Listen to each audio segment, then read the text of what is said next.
Should we just like film a whole like I'm Megan, I do this, this, and this, and then you can like stitch that and put it at the start? Okay, that sounds like extra effort, but Well, I mean, you are.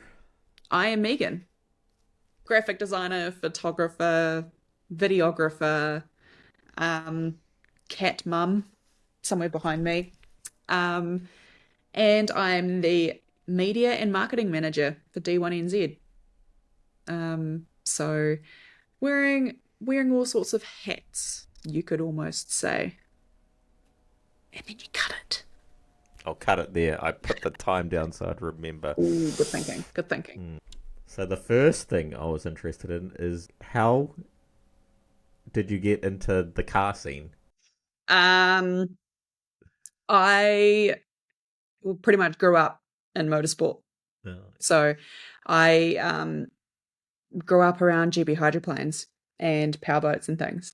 And so, of course, I was already into it by the time I was like born. So, did that and then kind of progressed into more of the car stuff when I moved to Hamilton. But in saying that, it was a bit of an adjustment because I grew up with like big V8s and big block engines and stuff. And so going from that to Japanese was a bit of a shock. Um, and still to this day, I get absolute shit for it.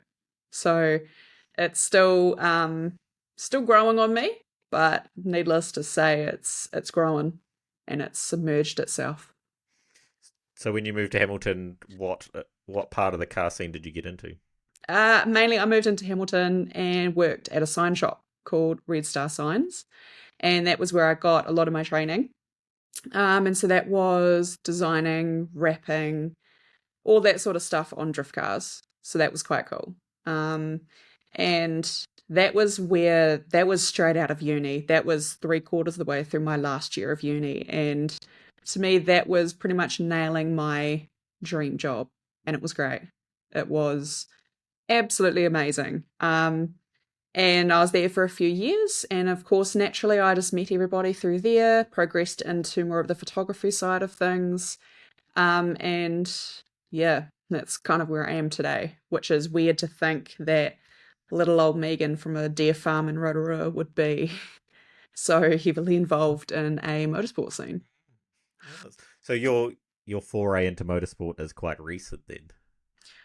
Recent in the last 5, 6 years. Yeah. Yeah. Yeah. Um, but obviously having a shift of the different type of motorsport. So going from hydroplanes to wheels. Oh yeah, like the wheel side of it's quite new. Yeah. Yeah.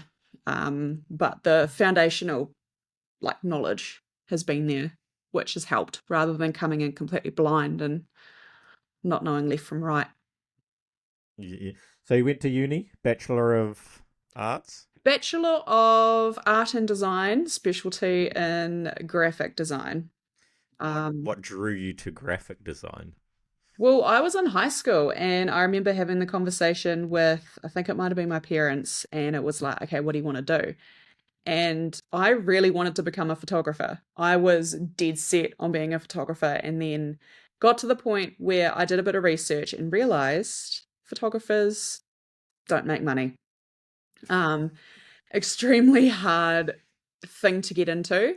So I decided then it was either photography or design, and I knew that design would get me further, and so that's purely the reason I did it. Um, so from there, I went from taking photos of hydroplanes, um, putting it into use, and doing all the digital and all the design work that I possibly could at high school. Starting with Photoshop, I was such a geek. I sat there after school and I spent hours on YouTube with old dial up at that time, so it was slow. Um, and spent my time learning how to use Photoshop.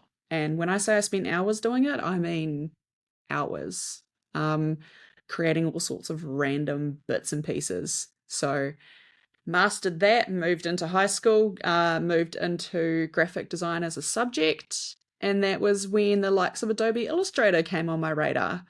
And tip for young players as well, if you ever want to learn Adobe Illustrator, master the pen tool. If you master the pen tool, then everything else will come easily. Uh, was one thing that my art teacher said. She said, grab an animated character, like a cartoon. I grabbed SpongeBob at the time and recreate it. And you'll learn nodes, curves. Yeah, you'll learn everything. And then after that, it's easy. Um, so that's something that's stuck with me to this day, which is I don't know how many years later, and I don't want to math because it's quite scary. Um, yeah, and so since then, it's kind of snowballed. Yeah. I just want to clear up. Dial up is probably because you were rural, not because you are of my age, where I grew up on dial up because I'm just old. I mean, yeah, valid. But in saying that, we went But from that's still dial up. quite impressive to watch YouTube on dial up. Oh, it was like 200 px or something. It was horrible. You couldn't actually see what you were doing, but to me that was a luxury. And then I'd get in trouble because I'd spend far too long on the dial up. And of course, mum and dad wouldn't be able to make phone calls. And then I'd try and sneak on later at night. And then mum would always test. You can always test it by just picking up the phone. And then I'd come in and get in trouble. Yeah, the joys of dial up. Yeah. Um. So then, uni. Get your Mm. first job. Was your first job at the sign place? Just It was actually a sign shop in Wanganui, funnily enough, called Display Associates. That was my first designer's job. You know, you have your waitressing jobs and all that to supplement your income at uni, but this was my first, like, oh my God, I'm a designer. And it was just a part-time gig during the uni holidays. And I was there for, God, I can't remember, like 4 or 5 months, and then went back to uni.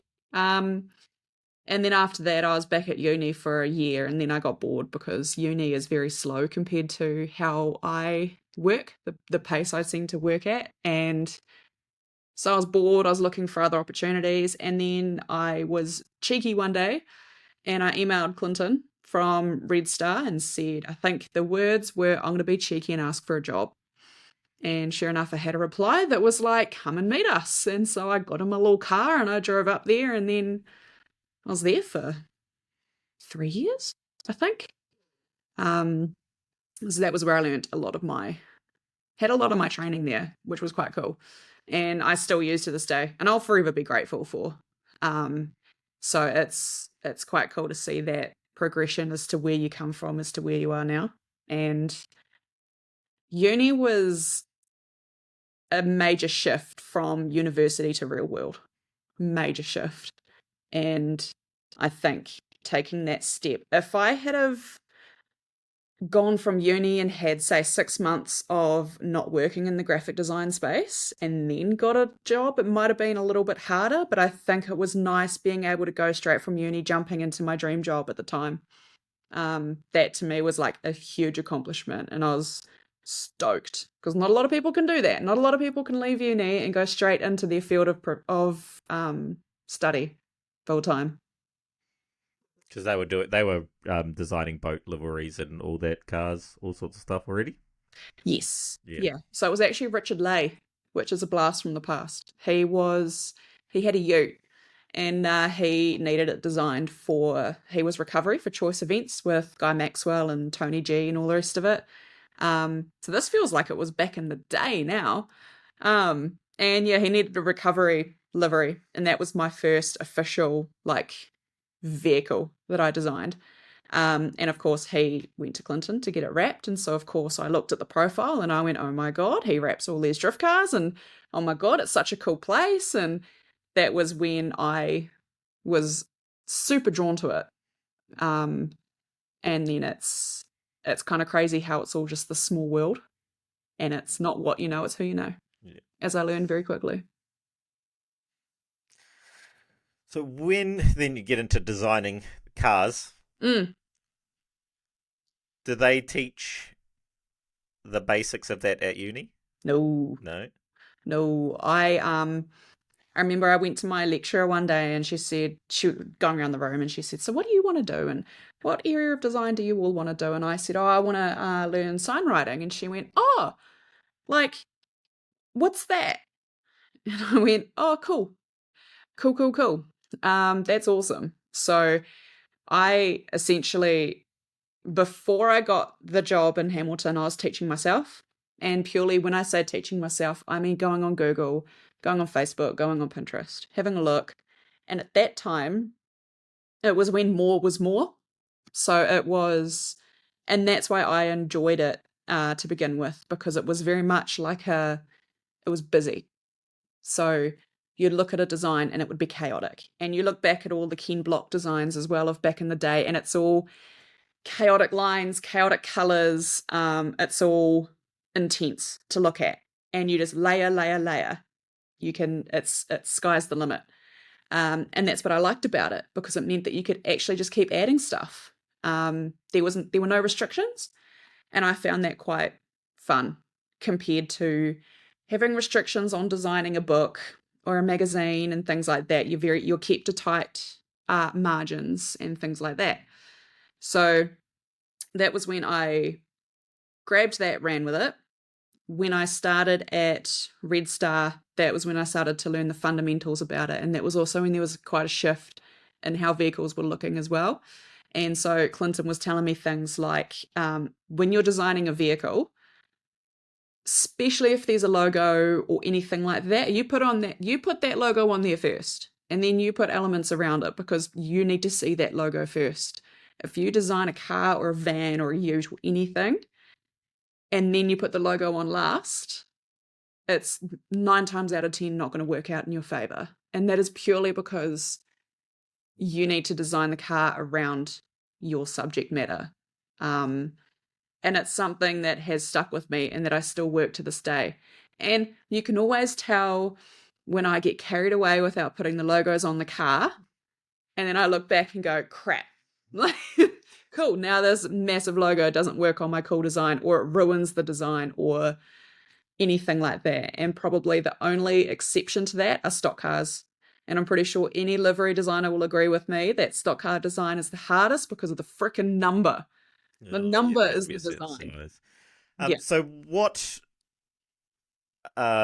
what jobs would that uni course sort of cater for, if she didn't even know sort of like what sign writing Probably was? more towards what I'm doing now, which is corporate world. Um, Definitely more print stuff. So things like business cards and documents. They focus a lot on typography, which was actually my favorite subject. So they focus a What's lot on. typography? So typography is words. So laying out text in a certain way. Um, One of the assignments that I really enjoyed, they give you one font and a verse in a song, and you need to put that on a page in a square and make it look good. You're not allowed any color, any shapes, just the one font. Mm. So you've then got to think about, okay, how am I going to lay it out? How am I going to set it out for it to look visually engaging without just plonking a paragraph on the page? So it teaches you composition and things like that. And I loved that. And simple things like the choice of your font, really, or typeface, depending on how you're trained, um, really depends on who your audience is. So you've got, without going into too much nerdy detail, you've got two main types of fonts, which is sans and sans serif. And one of them has like a little do flicky on the end of the letter, and one of them doesn't. And the one with the do flicky is for like official, it's your Times New Roman. It's your official stuff. One without the do flicky is like fun, engaging, casual stuff for a younger audience. So like it's all the nitty gritty details that you wouldn't know unless someone told you or taught you. Um, that's the kind of stuff they cover off in uni. They don't cover off how to come up with a design in 30 seconds or how to engage with a customer. You've got to be trained or learn by mistakes for that. And I think that's the hard part. It's yeah. So what in that uni course relates to what you do now? What do Ooh. they do, like the complementary color thing? Is it like the color stuff, and do they teach that sort of thing? Yeah, No. kind of. They don't really cover off things like accessibility and bits and pieces like that. I would say the layout of a page is probably the most relevant that I use to this day. So my 9 to 5 job is in the corporate world. I should probably, yeah, should have started with all the things that you're into, but no, that was quite interesting about the typeface and stuff. Yes. Um, So is there anything about designing like car liveries that is related to the university course? Is there transferable skills? my initial reaction is no, Yeah. purely because they don't cover anything off. And I think a lot of it you need to be in the know to learn. And I've seen a lot of designers that look at a car or a vehicle, any type of thing, and think that they treat it like a page. They treat it like a 2D object. And it's the most fatal mistake you can make. Um, where you place graphics will make or break a design. And if you are putting a straight line over a massive curve in a body kit, it's not going to be a straight line when it's on the car. It's going to have a curve to it. Don't put a logo over a huge swage line. And swage lines are you have like a body panel, and then it goes in or it goes out. Any type of indent on a vehicle. If you put something over top of that, it's going to distort. So things like that to factor in. And you don't learn that unless you fuck it up the first time or someone teaches you. So a lot of that, yeah, just doesn't get covered off. And so it's one of those things that when I left uni, I found that I was learning more than I learned in uni. And unfortunately, I feel like uni was just to get the bit of paper, which I think a lot of trades probably end up feeling that way in the end. Yeah. I would. Well, just from what I hear, I think it gives employers an idea of what you're Mm. into. Would be I more think than it's anything. to show you can commit for a certain amount Yeah, of time. yeah, that as well. But yeah, say, look, I'm interested in this, so Yeah. And it hopefully looks good on my teach me. wall. Yeah, I've got something up there that says I can do some stuff. So Exactly. yeah. Yeah. So what are some well, apart from the swage lines, what do you do? Because there seems to be, like you were saying, the busyness that was when you first started, the Mm. kit block busyness. There seems to be. Do you just sort of follow the style of the time? Where do you get inspiration for Oh. how you design a car? Well, a lot of it depends on what the client wants. Yeah. Um, that's a huge thing. Everyone has their own unique style, and I think that it's really important. You don't want a field of cars out there looking the same. So I think super important that clients keep their own unique style somehow.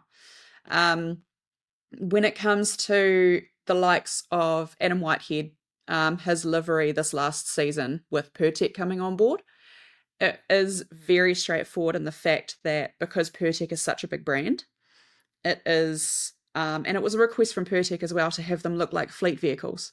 So of course we just took the fleet vehicle design and put it on a Sylvia, which looked amazing. Like it looked super crisp and clean. It looked great on video and it looked great on photo.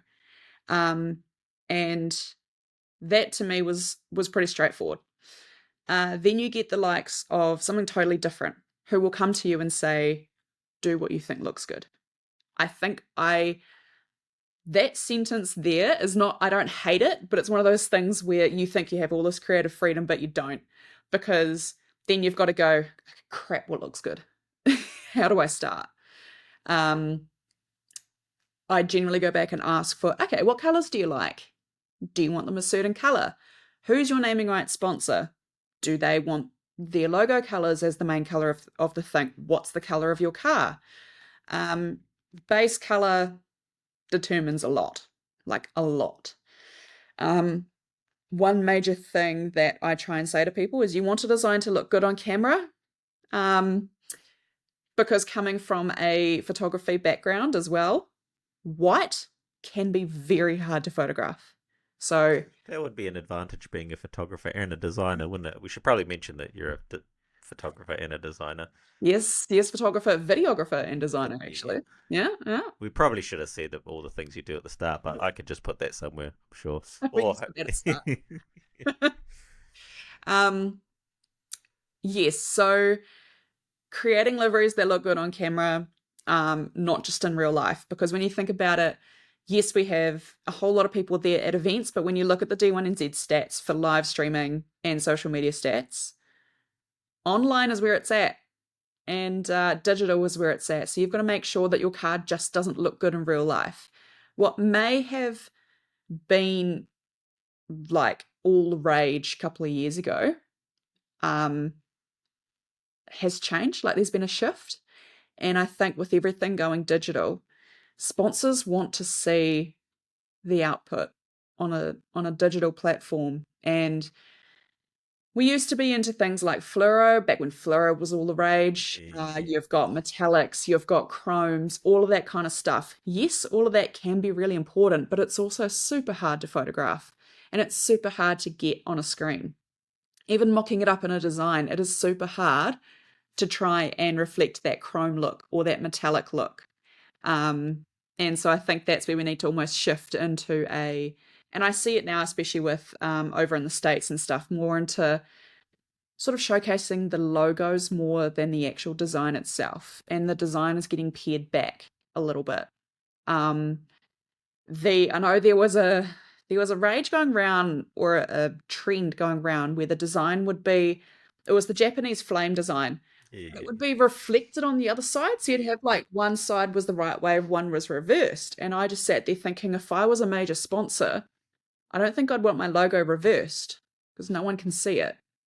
So I think it's just this like looks cool at the time, but if you've got people paying Yeah, that was more more of a money, symmetry thing when you're laying it on, I think, wasn't yeah, it? Yeah. yeah. I think if you're doing it for funsies, sure, go on. But if you're trying to be there and you're trying to keep and retain your sponsorship, I think keeping that in mind is key.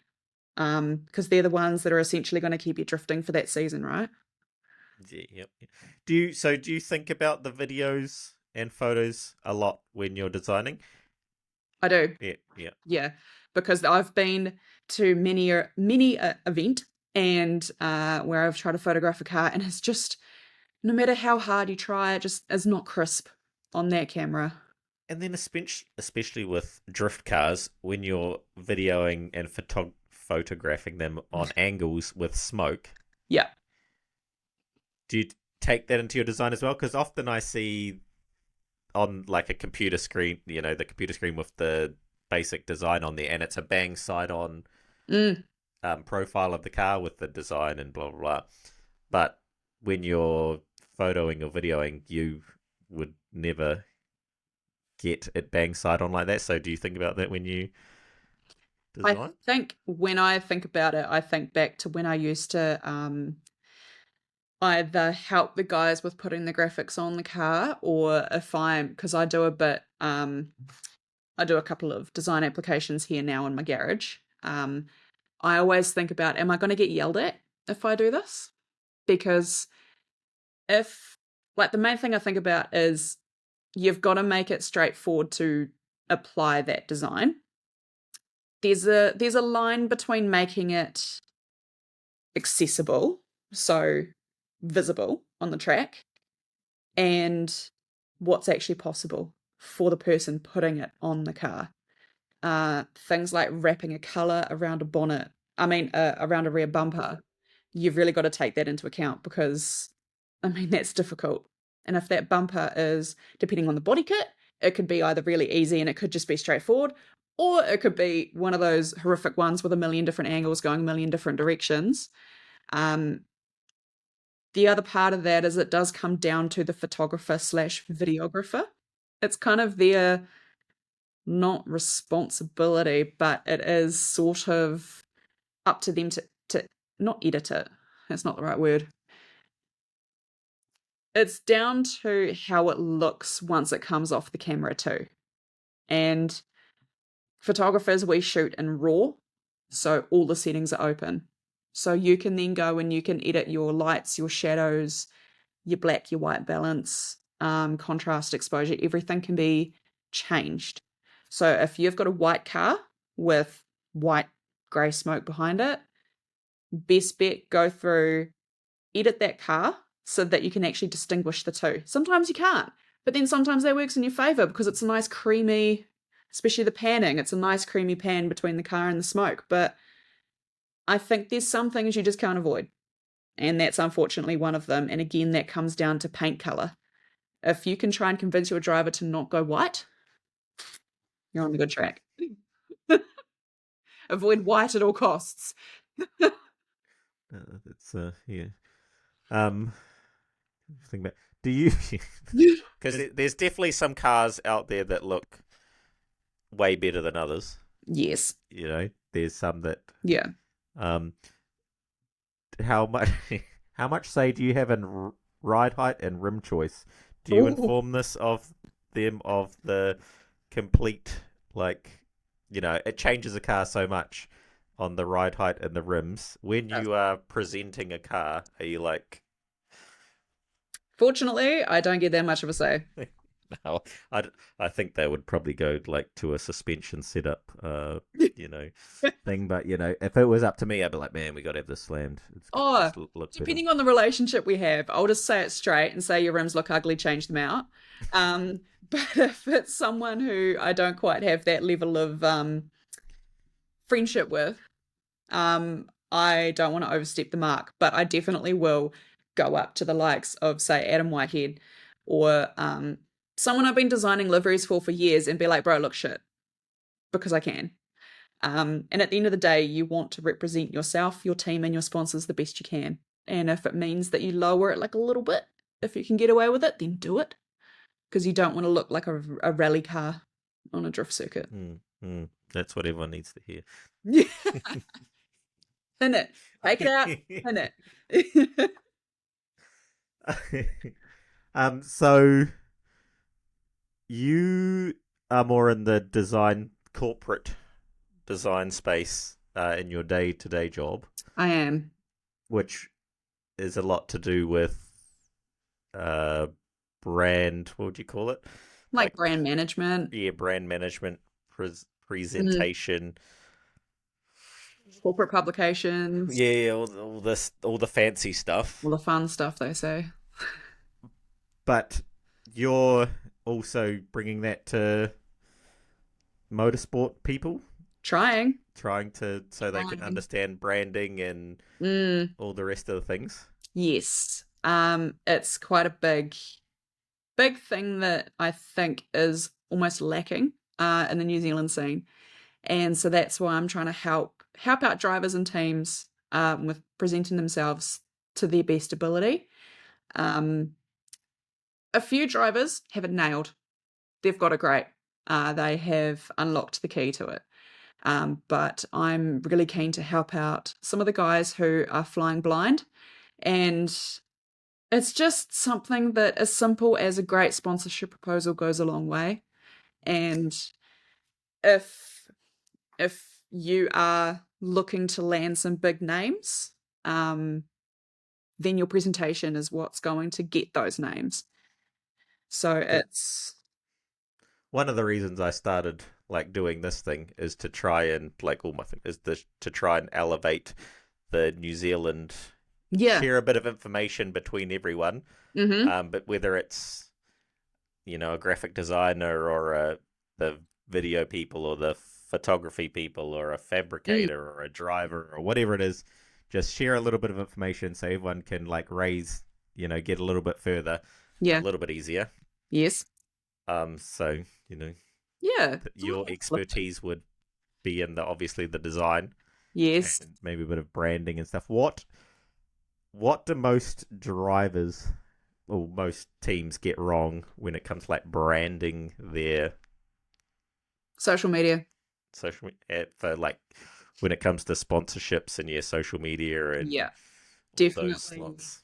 I see a lot of and I, for lack of better terms, broness.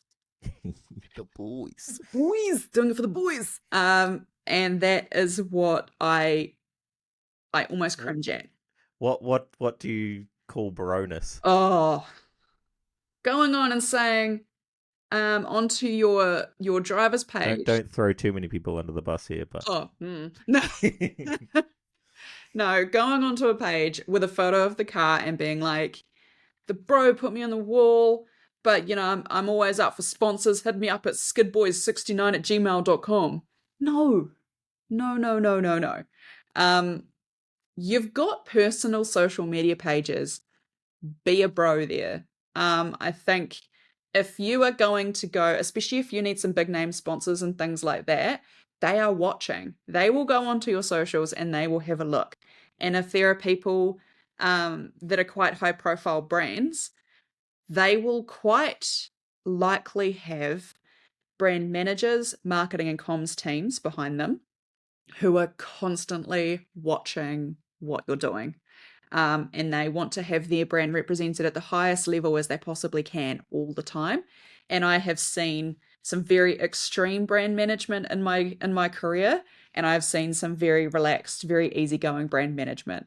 And the very extreme um, are things like we've dropped this person because they said shit in their Facebook status, or we've dropped this person because they don't mention us enough in their Facebook statuses.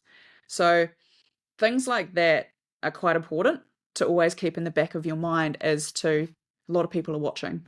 That would depend a lot on what the brand's image is as well as what your image is, wouldn't it? Like if you want to be a bro and the brand that you're with, Is a bro. or depends on who you want to align with, whatever you want to call it. Yeah. So if you just want to be one of the boys, you're gonna have to try and find a brand, someone who wants to sponsor one of the boys. Yep. And then you'll have to make, or if you want to get someone who is very professional and Mm-hmm. would, drop you over a Facebook status, Yeah. you would probably, want to have quite a squeaky image, and then Okay. it would. Is that? I've never dealt with a sponsor, so that's probably something you can. That would be included. You'd usually have an agreement with the sponsor about what they expect from you? Yeah. Yeah. And generally that's outlined in your sponsorship proposal. And you can go out and you can say, look, for your amount of money that you'll sponsor me, and you should have tiers. So you have level 1, 2, 3, or gold, silver, bronze, however you want to label it. In those tiers, you will have what you will offer that sponsor. And that is like one of the things I shout from the rooftops is you want to land a sponsor, you've got to not prove, but you've got to tell them what they're going to get in return. Because especially in this day and age with no one having any funds, they want to get the best return of investment they can possibly get out of everything. So if you can sit there and say, cool, I want you on board for 15 grand, they're going to say, okay, if I give you $15,000, what am I going to get in return? And that's when you say, okay, I will post X amount of times a week. In each post, you will be tagged at the bottom. I will have your logo on this area of the car that'll be this big. I will send you a design proof before we get it done. You will have a say in how it's presented. I will do merch, and on the merch, this is how your logo is displayed. I'll do videos. This is your logo will be on the video. This is how the video will be displayed, and you go into detail because people want detail. So you list all those out. You think about everything that you get from posters, stickers, race suits as well. Get your race suits done with those logos on them, because if you take D1NZ into account, you've got Sky Sport, YouTube, Oversteer TV, Fox Sport. It's international. When the live stream camera comes over to the driver who's sitting in the car, your sleeves, for instance, are the most important thing because the live stream camera will visibly see the sleeve of the race suit. So you put your logos on this sleeve, their right-hand side, because we're New Zealand, we're right-hand stick. You put the logos down here because they're going to be the most seen. Same as if they're sitting in the car and spectators look through the window, that's going to be seen the most. Or middle of the back. So it's outlining all of those things in your sponsorship proposal so that they can see. And if they do want to come back and say, hey, look, as long as you post, but in every post you make sure you refer to us as XYZ, they will generally let you know. They shouldn't let you go flying blind. Yeah. Did in a sponsorship proposal, do you usually have like I'm not sure what you'd call it, like your attitude? Like, would you say that you're, super professional? Or maybe if you are, have more of a bro image, that would you? Yeah, you can do a lot of that through how it's written, and a lot of your personality should be able to come through via words. And people will trust me, they will jump on your socials and they will have a look regardless. So That is true. yeah, they will. That is the first thing they will do. Jump on your Facebook page, jump on your Insta, and give you a cheeky wee Google. See if you're on a Google search somewhere, and they will pretty quickly get an idea as to your I call it brand voice, and each company has a brand voice, and that is how messaging is relayed to their customer base. Every single driver has a brand voice, whether they realize it or not. It's the way they speak, the way they post, it's just how they're portrayed. So in your sponsorship proposal, if you want to, yeah, if you want to market to the bros, then don't use fancy language, don't use words you can't even like pronounce, because there are a lot of them out there that I don't even know how to say. Keep it simple. If you are going for the high corporates and you are keeping things at a very professional level, then yeah, go into detail. Um, how you write your proposal how it will reflect you. So it's something that's got to be very, very carefully considered. And I will go through people's sponsorship proposals and I'll tidy things up as well. So a lot of it comes down to things like spelling and grammar, just the simple things. Um, and it's no shade to anybody. Everybody struggles with it. But if I can sit there and do the simple things to help people, then why not? I don't want to see people sink or feel like they have failed in some way. Um, so if I can sit there and help them create the best proposal they can possibly get, then damn straight I'll do it. I'm not going to gatekeep. Do you usually just tidy up people's proposals for them? Do you have a standard sort of Bit of both. thing you work to? Bit of both. So I have a few on the go at the moment, and it's a mixed bag. It's probably half and half, to be fair. I've got a lot of people will just use last year's or the previous seasons and then just update bits and pieces from there. A lot of If you people, don't have one, yeah. what do you use? Do you go like Google a basic sponsorship proposal, or where do Um, people even find these things? I've created a wee guide, which I'm sure Leighton would be more than happy to put the link into somewhere around here. That means I have to remember to do something. I'll Exactly. write down the link. Exactly. You're gonna have to send me this link then. Oh, I will. I will. Okay, sweet. And people can sign up, download it, and it's a free guide. And essentially, that's going to go through everything they need from what they need to supply in terms of information, what they need to include with photos and the right photos to use, how to get everything prepared, basically. And so they can have a read through that, prepare Is the this information, send it to me. like motorsport focused, or Yeah. could it? Yeah, yeah. Yeah. Okay. So this is motorsport focused. If you're like sports teams and things like that, totally different ball game. Yeah. Oh Um, no, I was thinking more of like, because a lot of car people may not be motorsport or competition based, mm, but you might be more of a content creator, Instagram, YouTube person. there's probably Whether, elements whether you you can would, use. could you still use that? Yeah, same thing. Yeah. Something like that. Still elements you could still use in terms of profiles, like driver profile, um, what you can offer back in return, that sort of thing. You could definitely still use bits and pieces out of it. So, and I mean it's free. So it's not going to cost you anything to have a read through, and it might give you some ideas, um, and or spark some thoughts or anything like that. So once that's sent out, information gets sent to me, and I try and make it look pretty. What do most people get wrong in their sponsorship proposals?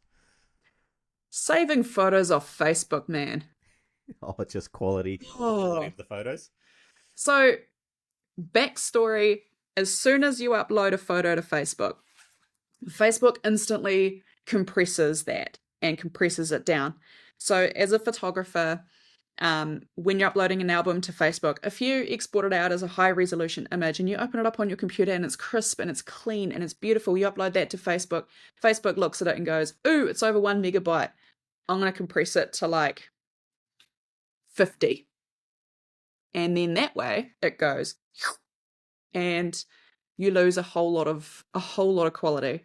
If you then take an image and you export it out of Lightroom and make sure that it doesn't go above, now I could be wrong here because it's been a while, I believe it's above 1 MB. If you save it as like,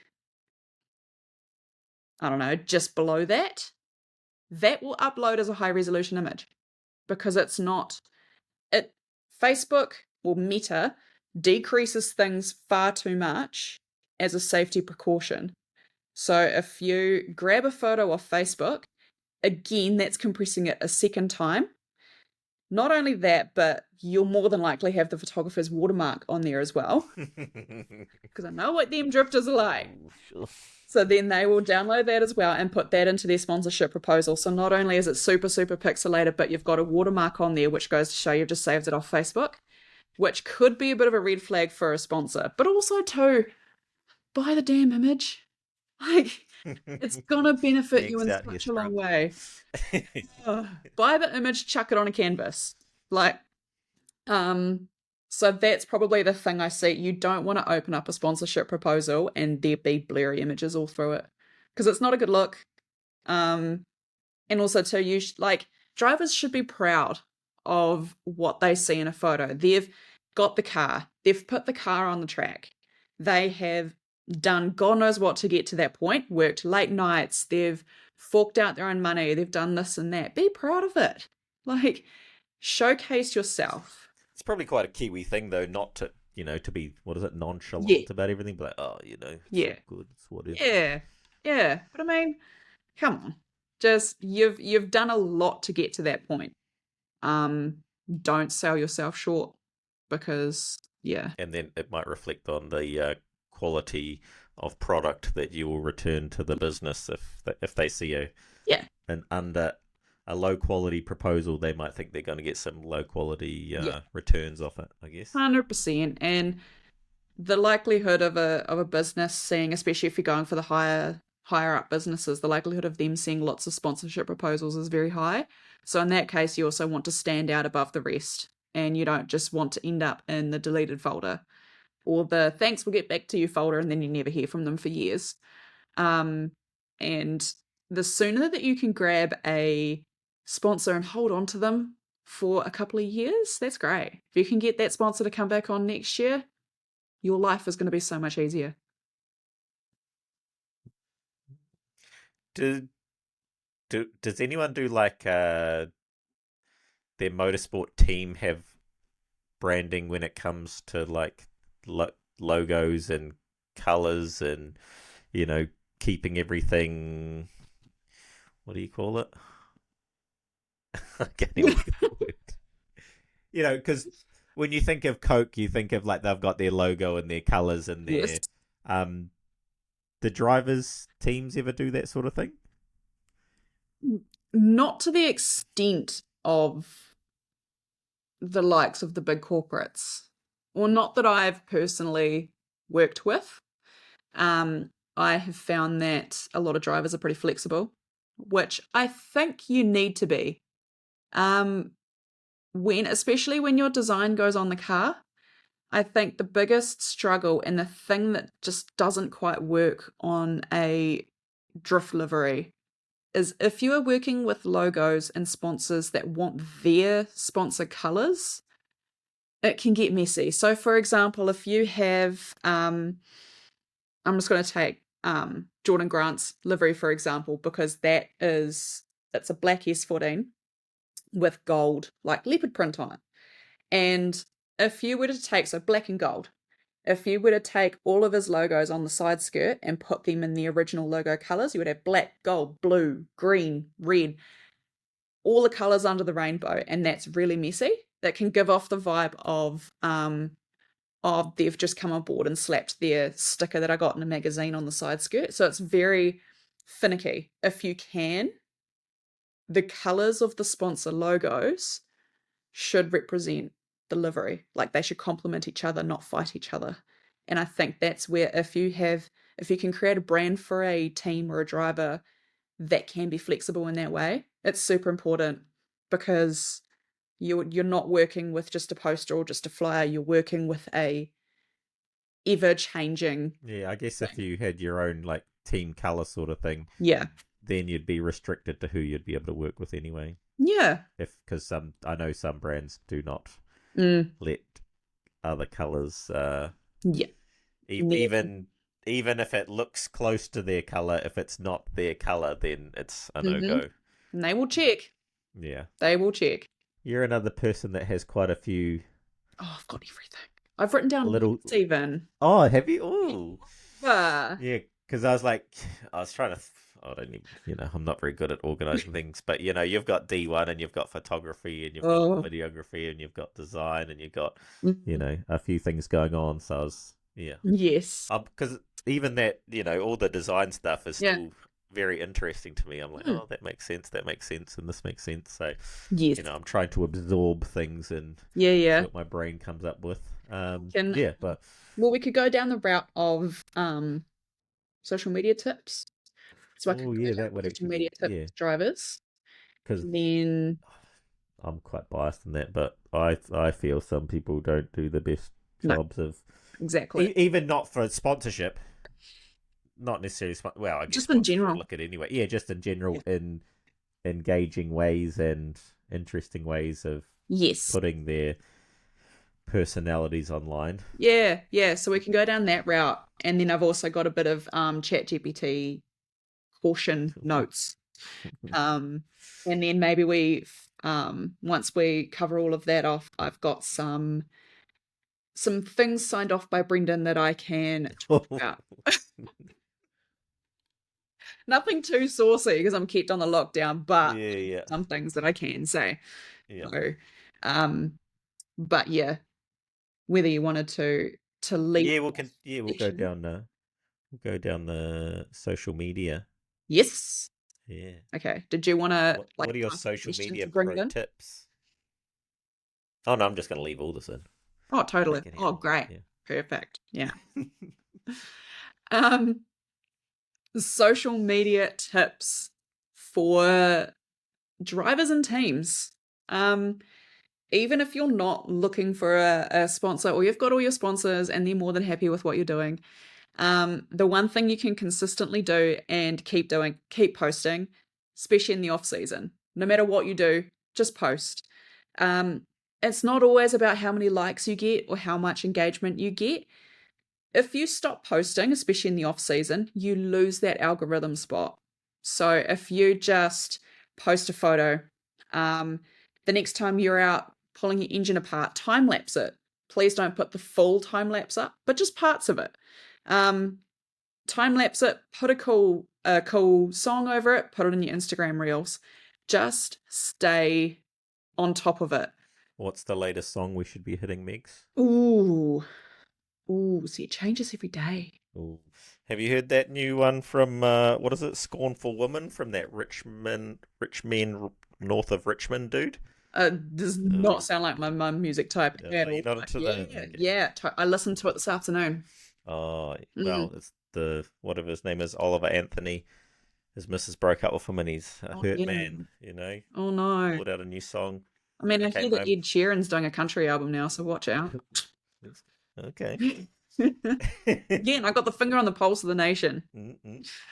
Um, yeah, no, the like all the things, like even speaking of music, if you go into Instagram or TikTok, you look at the trending audio. If that trending audio looks good and sounds good over top of your video, use it because that's what's going to get you more views because it's trending.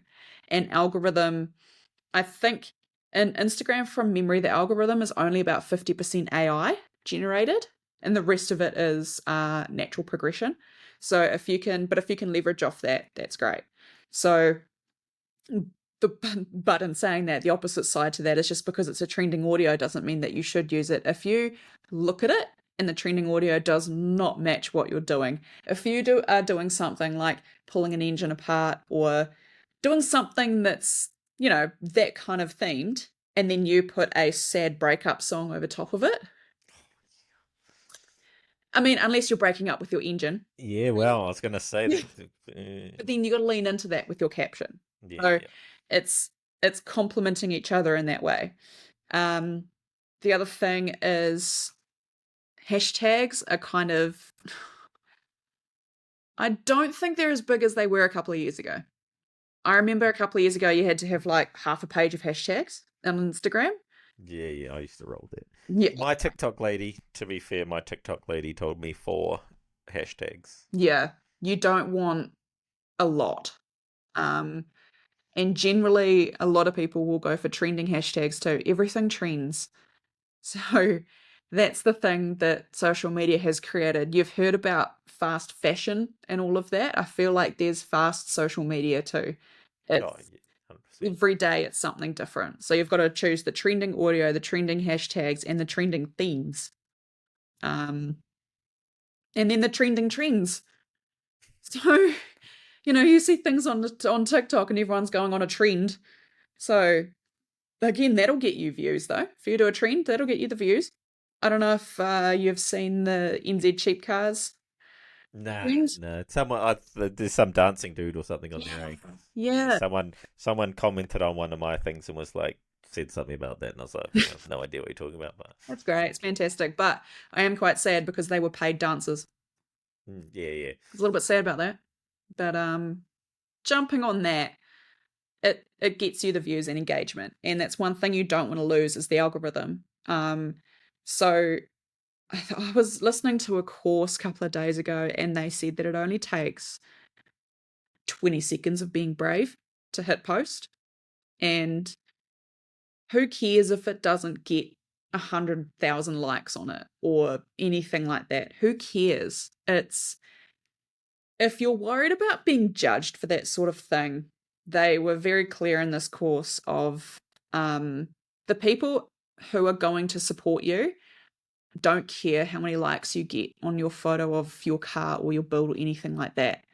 Um, the people you want around you are going to support you regardless. And just staying on top of your social media is key. Like, gone are the days where it's, oh, that person only got 10 likes on their photo. Ooh, what are they doing? We've moved on. Well, I would hope we've moved on. I Um, haven't moved on. I'm judging everyone. oh, totally. Yeah, we're just behind the scenes. Just, oh, why did they post that? Oh, Well, my 2 cents is just make sure that it's still authentic, like it's yeah. still you. Don't if you're into joking around and stuff, then Mm, put up joking around things. But if you're a serious person and you try to do like joking things, then yeah. I don't know. A lot of the time it just comes off weird, or same other way around. If you're a joking person and you try Mm, to do something like that's yeah. serious, then it doesn't seem to work. And I'll tell you what, if you are a joking person and you need to post something serious or you want to post something serious, do it in a joking way. Mm. And trust me, if anybody struggles with this, they're more than welcome to flick me a message and ask for help on it. But it's as simple as taking something serious and just tweaking a few words so that it's you. Yeah. Whether you finish the status with a joke or you finish it with a funny one-liner, something that is not um, something that isn't chat GPT'd, which then segues me into the chat GPT realm because it's great. AI is fantastic. It's leaps and bounds ahead. It will help people with anything they need. However, it is AI generated. It's not you. And you've also got to realize every single thing you put into ChatGPT is going to a database that is being distributed worldwide. Don't put any personal information in there. So if you're writing a proposal and you say, what should I charge for a sponsorship proposal? My name is John Smith. I earn this amount of money a year and I work here. I need this amount of money to run my car. I have this person on board, naming names. You put that in the database, it stores that information, which means that it now knows that John Smith works here, earns this amount of dollars, has this company paying him this amount of dollars for his sponsorship proposal. It stores everything. So if you want to use it, do things like keep names off, um, keep specific details out of it, especially if you're worried about, data storage and all the rest of it. And use it, but change it slightly so that it's you. You don't just copy and paste straight from ChatGPT. And there are little things, and I know when someone has used ChatGPT and has not changed it. I know.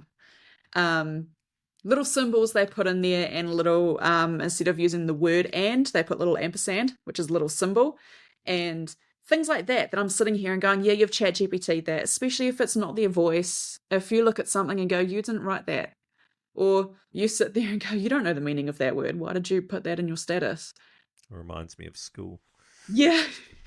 With the old plagiarism. Very, very similar lines. But all I can say is ChatGPT can be really good, but just be careful and take it, but change it. So, yeah, don't just copy paste straight from there. Make it yours, because at the end of the day, you don't just want to be like everybody else. Well, I would hope you wouldn't anyway. Stand out.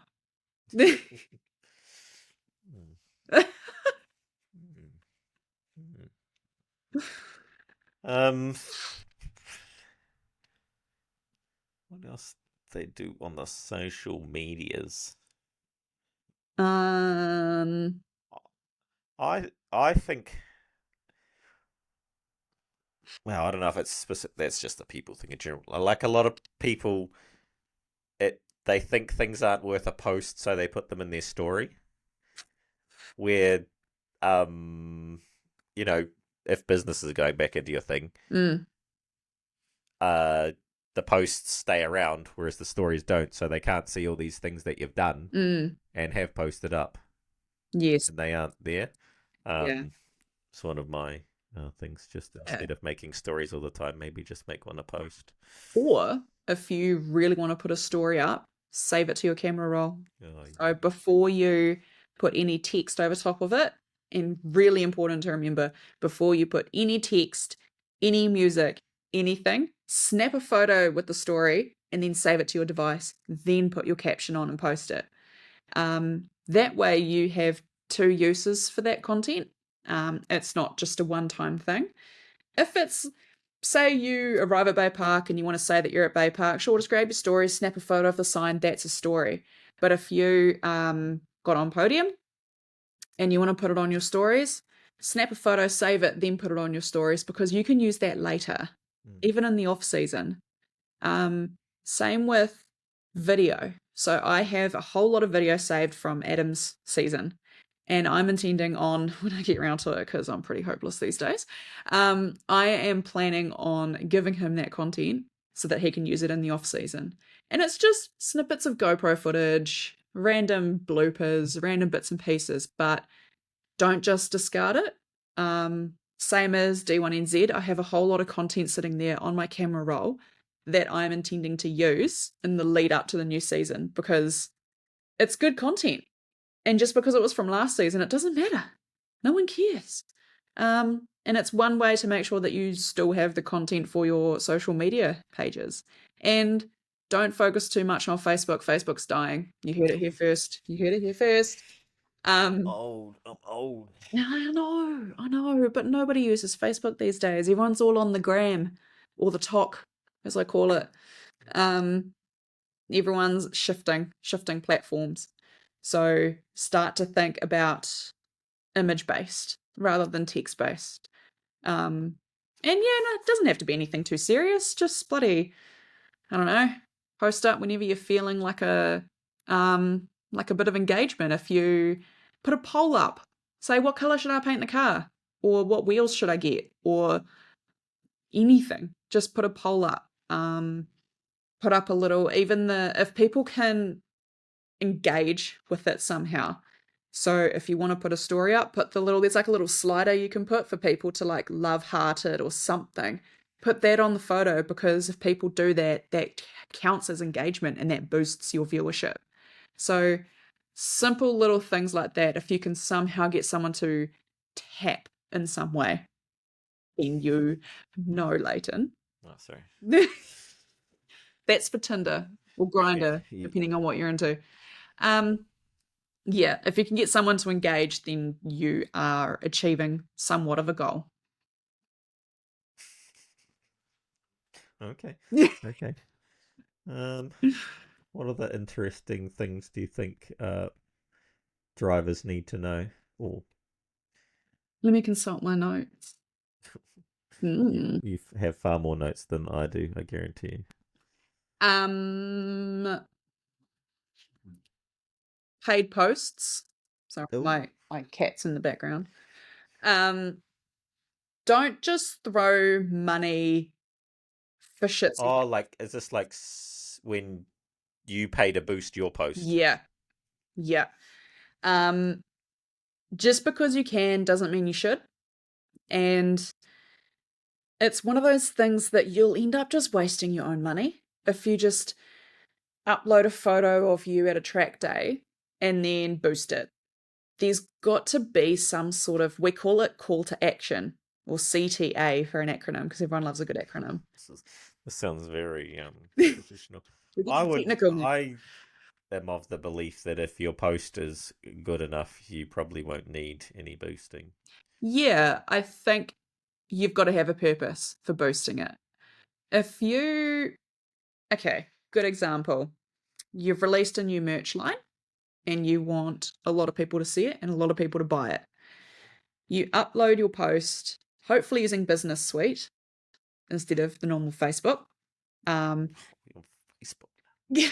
You better write it down, like, you better write it down. Okay. Chuck it up on Business Suite, put in all your details. You put in the link. So the call to action is your link. It's shop now, buy now, find out more. That is your call to action. Essentially, a call to action is telling people what to do. So you write a post, hey guys, I've got a new t-shirt design thanks to blah blah blah blah blah blah. You've got your words there. At the very end, you say head on over to www. blah blah blah to grab yours. That head on over to is your call to action. That is very, very, very important. You don't want to forget that, because people are reading, reading, reading, and then the last thing they want to remember is, I need to click the link because I want that shirt. So that's what you end it with. Then in your boosted post, you have the option to actually turn the whole thing into a clickable link. And you find it all over Facebook and Instagram at the moment, where you're scrolling and you see a deal and you click the entire photo and it opens up into the website. That's what you want them to do. That is a great example of using a boosted post, because you're wanting people to go there and buy it. And even maybe attract like people that don't like your page, because they see the cool t-shirt design and say, I want it. Who created it? Who does it belong to? Oh my God, I'm going to follow this page because they seem really cool. And then you've created like this whole thing. It's a whole thing. My I don't know if it's I have any authority on this. Is that my I'd say you would have to do that as a boosted post, because generally any time you try to get people to leave one Mm, of the platforms, it definitely doesn't like that. mm, Um, so yeah, in my opinion, you definitely have to pay for that. Otherwise, it would yeah, tank so hard it wouldn't even be funny when you're trying to get people to leave. no. Yeah, and my creative idea would be try and do the post in a way that promotes your new merch in an entertaining way, Mm, so that people are entertained by your post and then they see the yep, merch anyway and want to buy it. yep. I mean, you look at the likes of Sam West, he does social media very, very well. Um, Make it funny, make it you. Um, if that's your personality, a lot of people will follow you or engage with you for your personality. You might have a cool car that looks cool, but also too, you've got to have the two of them together. And that really sounds like a dating tip, really.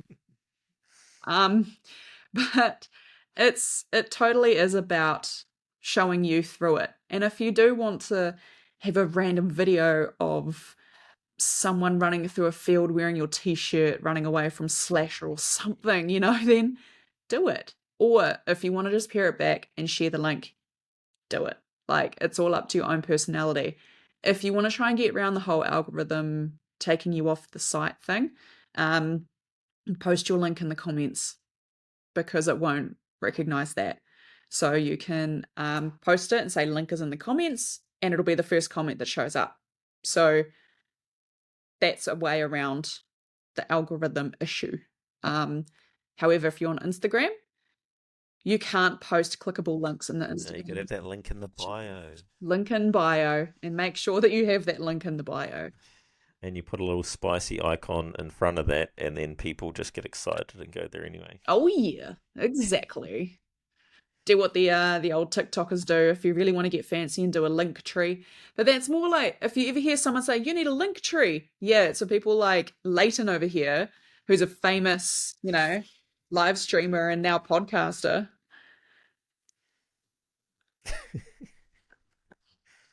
The link tree is because you could only have so many links in the bio, and just the number of things that I've accumulated over all this time that I couldn't post them all. So that's what happens when you go viral. Just know when you try and do too many things. What D1NZ information do you have? Well, nothing too saucy, because all of our dates are being released 28 July. A little bit of a back history. I joined late in the realm of D1NZ in terms of the team. So I joined, it was like literally 2 weeks before Taupo, which was round 1 of the season that's just been. I joined as media manager because, again, I cheekily emailed Brendan and said, hey, if you need a hand with helping out the media team, I'm your gal. And then, jumped on a Teams meeting, and it's kind of snowballed from there. So took on media manager role as a starting point, then moved more into the social media space for D1, which is the Instagram and Facebook and that sort of thing. Then gained access to the D1NZ website, so I help out with updating the website bits and pieces. And just general design work, marketing work, all sorts of different pieces, really. I've got my finger in all the pies there. Of course you would take it that way. No, I didn't take it anyway. Of course not, nah. So I joined up. I had a few ideas that I wanted to implement, but I didn't want to come in as a bit of a dick and be like, you need to do it this way right from the start. And that's where actually a big credit does go to Brendan, Joe, Nick, Kenny, the team. And Lance, they've all been amazing, and they've all been so welcoming with me and all my random ideas I have at God knows what time at night, and say, we should do this. And then all of a sudden it's like, yep, let's do it. And I'm going, shit, okay, now I've actually got to do it. So it's been great fun, and I'm actually wanting to have a bit of a shift in how we market it almost. And then the new season that's upcoming for the series is going to be a lot of fun. There are going to be new tracks. There's going to be new faces, a new brand, a new look and feel. It's a refreshed vibe. And I know that I personally want to shift a lot of the social media focus from the car itself to the driver. And that is quite a big thing. So, I mean, people go to drifting because it's cars. People will go for that anyway. There's a certain amount of promoting of cars you can do before it gets old and repetitive. I want to focus on the personalities, and I have had this conversation with someone very recently. Ooh, have you now? Yes. Because they are the sport. Without the drivers, you don't have a sport. So, and we've got some amazing talent and amazing personalities behind the scenes that only we get to see. And I think if we can harness that, that's just unlocking a whole nother level. You look at F1 and you look at supercars, and actually V8 supercars are a great example. You look at their TikTok. It's hilarious. If you want a good laugh, go onto the V8 supercars TikTok. They are so unserious, it's great. They go through and they're a good example of jumping on trends and using audio and bits and pieces, and they get their drivers to do some weird shit, but it works. And that gets engagement, it gets the viewership, and it's creating a sense of when a viewer sees that on social media, TV, anywhere, then they go and see that person in real life if they're walking through the pits. It's almost like they get to know you a little bit better because they see you without the helmet on, and you think of the kids. Like when I think back to when I was a little kid, and I look back and I see these people on TV and go, oh my God, like this is so cool. They're racing a car, they're doing this, they've got the cool race suit, the cool helmet. All these things that you don't think about when you're actually in the sport is actually pretty damn cool. And if you are not amongst the sport, if you're not a team member, if you don't have a friend or a family member or anything inside the sport, you kind of, like, it's very easy to, I've forgotten the word, but it's very easy to like look past it and it's becoming the norm. Yeah. It's not everybody's norm. And so I think by shifting I have that person, same thing with like the stuff that I do in this garage and with the people I hang out with. Like I don't post a lot of stuff because it does become very normal and you forget that it's not everyone's normal. Yeah. So yeah, it is an idea to show them. Yeah. Yeah. Show it off more. Get them excited. So how are you going to show these personalities more, Megs? Ooh, prepare to see a lot more stories. Oh. The old story. Yeah, a lot more videos. So I'm intending on, again, if any driver needs any help, flick me a message. More than happy to run over a bit of practice or training or tips and tricks.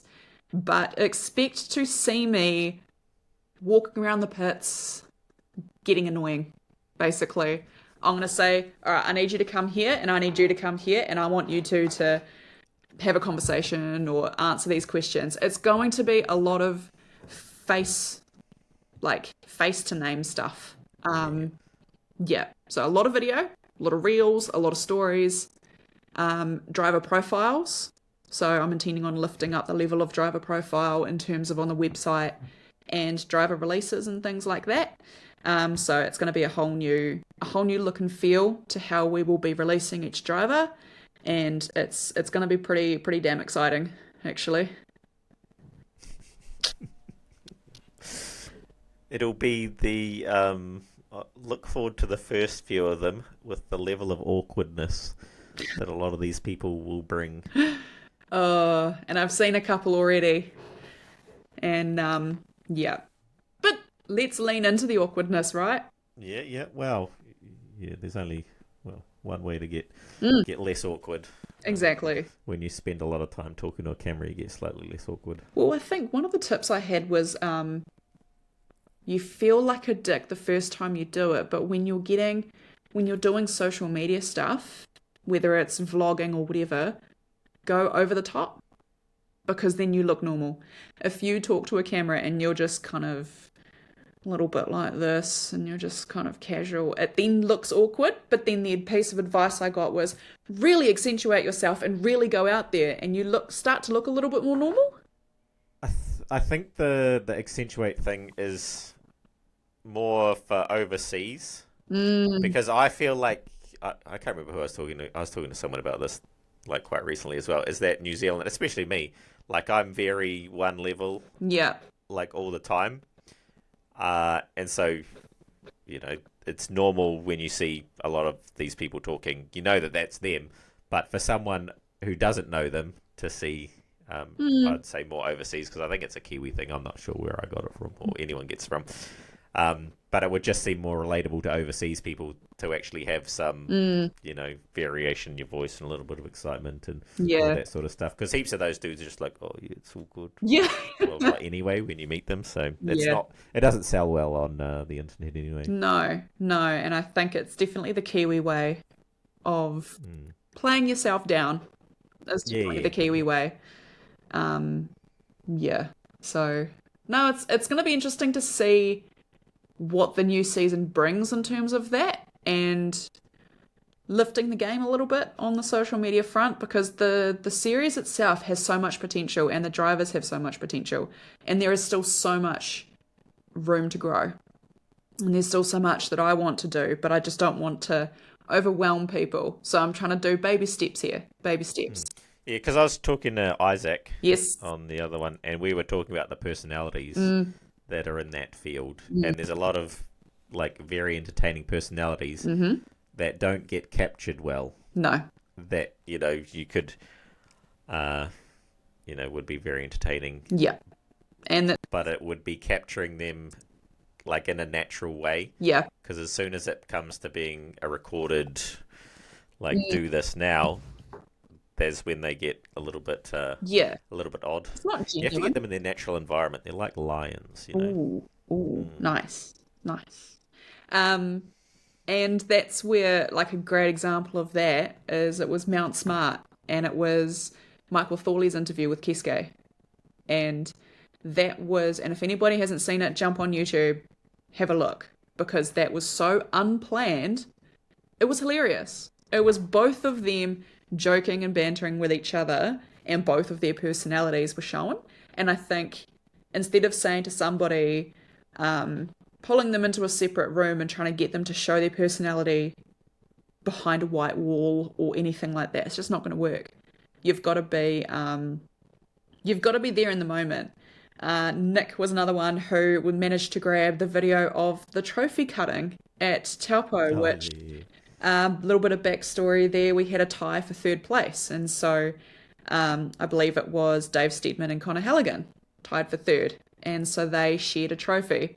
So they just went, grabbed an angle grinder, cut it in half, half a trophy each. That simple video, because Nick was in the right place at the right time and had the great idea of pulling out his phone and recording it, I believe it's up to 12 million views on Instagram. Unilad grabbed it and shared Oh, it. So it's, if you're in the moment, record it.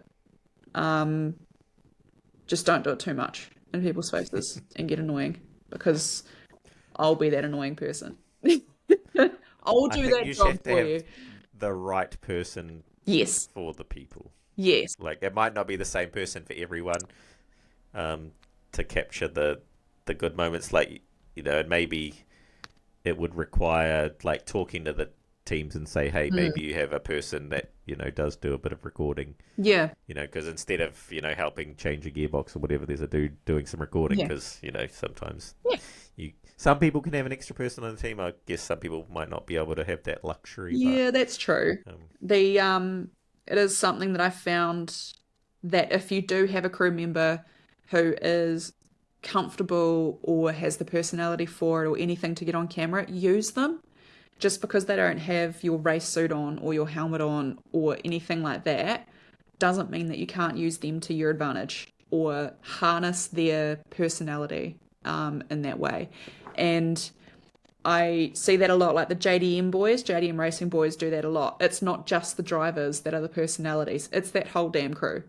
And that's what makes a huge difference.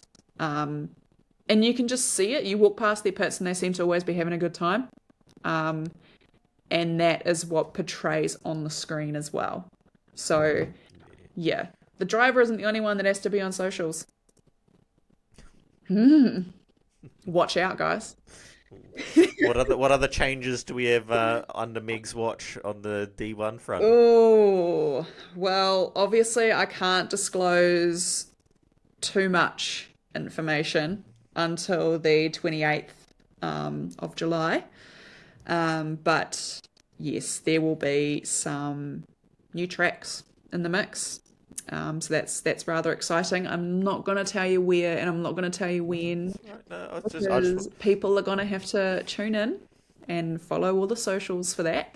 Um, but no, it's going to be very exciting. I'm very much looking forward to the new season and being able to sink my teeth into some cool and exciting things.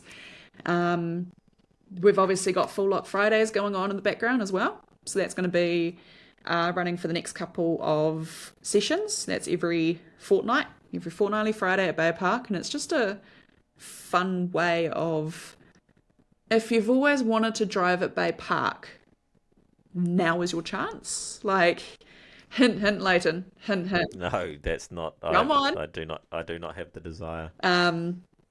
It's just a good way of being able to get in there. It's intermediate and up.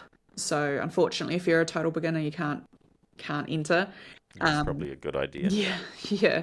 You don't exactly want to stack it into the wall, the first corner. But yes, no, it seems to be great fun, and I think reflecting across all of New Zealand, there seem to be a lot of drift events popping up, which is great for the sport.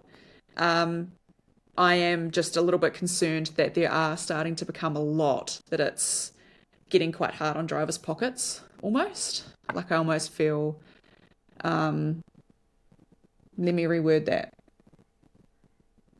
There's a lot of drift events in the market at the moment. I think sponsorship is where it's going to really like become quite important. I think it's a good thing that there's more events because you will just have to make a better event to attract the drivers. Yep. Yep. And you're always going to have competition. It's one of those things, and it's more of a good thing than a bad thing, because if you have no competition for your event, it means that not the industry, but the thing itself is dying. And one thing I wish is that there were more drift events in the South Island, because the mighty South, it's an underrated island. It's an underrated island. And it's probably the one thing that I missed the most moving here, was you don't have any of your Drift Mat series or your back when Drift Antics was up and running and things like that. You just don't get that here. The random track days.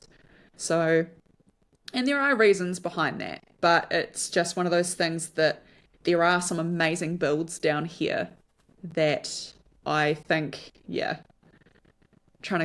South Island boys, come to D1NZ next season. There's definitely, some next level builds, very clean. Yeah. Builds down there. Maybe that's something you could look into, Megs, is giving them somewhere to, if you wanted yet another thing. Oh yeah, totally. I'll just add it to the list of things. Yeah. Yeah. Because we went down to Southern Bash, so there's a lot of North Island cars there. Yes. But there's quite a few South Island cars too, and they're always very good looking cars. Yes, very shiny, very clean. And those types of events, you'll find that people will just bring their cars out of retirement or bring them out of the garage for that. And I mean, in saying that, I'm still very new to the South Island, but I feel like some of the builds I look at in awe, because I'm like, where, what, how? Like, why have I not seen this before? And it just shows up. So I think it's definitely underrated, and the builds down here are in a league of its own at times, that's for sure. Have you thought of doing more of a social media, like a content creator brand how-to sort of thing as well, not just a motorsport one? Getting around to it. No, because I was just thinking for like a lot of those cars, they do still do a little bit of motorsport, but some of them, I know you do see a bit on Instagram of their, of what they're getting up to in that. So yeah, I know that I have recently made a shift from my business, MF Graphics and Photography, to MF Collective, which kind of encompasses everything, including that. So a lot of one of my pillars is content creation and social media management. And it's just something I'm trying to work my way through. I'm still writing all the bits and pieces for it. And essentially my three main pillars are graphic design, brand strategy, and content creation. And I think if you can nail those three, as a business, as a driver, as a team, you're pretty set because they all talk to each other. You need your brand, which then has a brand strategy to complement your brand. But then you need content creation, which then speaks to your strategy and your brand. But then, Just to break this down for someone who has no idea, what's brand strategy? okay, so brand strategy can be, we touched on it earlier about brand voice. Your brand voice is the personality of your business. So if you're one of the bros, we go back to the bro concept. If you're a bro and you have Bro Industries Limited, your brand voice won't be using things like the hypothesis of Pythagorean theory. You'll be using things like, bro, I think this is what's going to happen. So that's your brand voice. That's your strategic approach as to how you market to your audience. So that's key. Another area of brand strategy is how you, I mean, by saying how you portray yourself, that's very broad because that encompasses a lot of things. But for example, it's what you post, who you're targeting. If you want to target a younger audience, your strategy will be totally different to how you're going to target your older audience. If I can compare two products, so you've got Canterbury Cream Liqueur, Vodka Cruiser.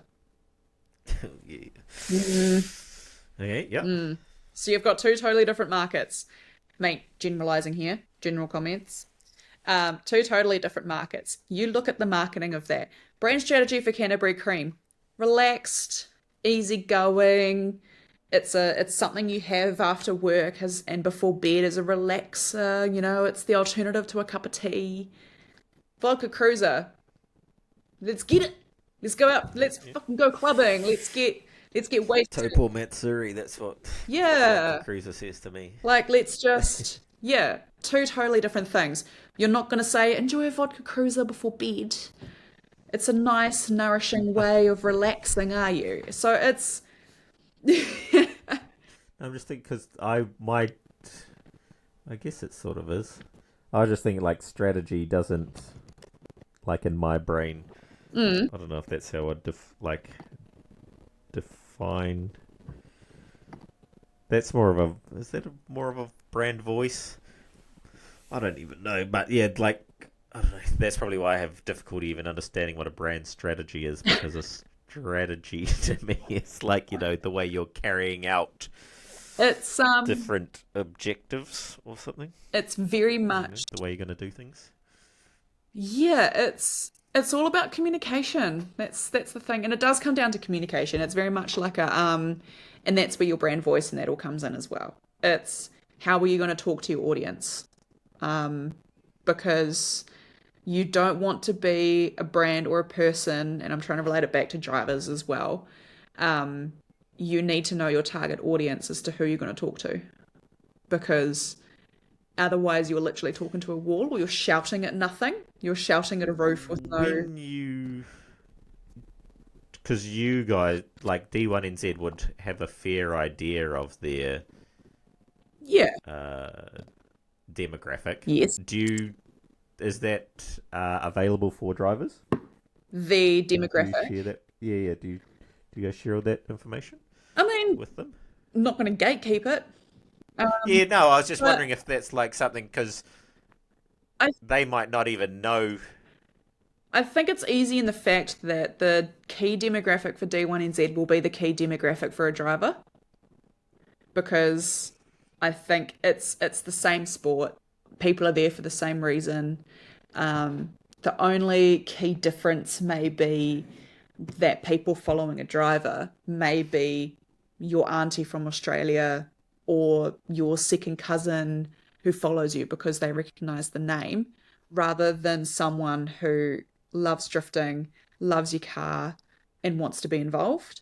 So I think that's probably the only key difference between the two. But the key demographic still stays very much the same between the two at a quick assumption.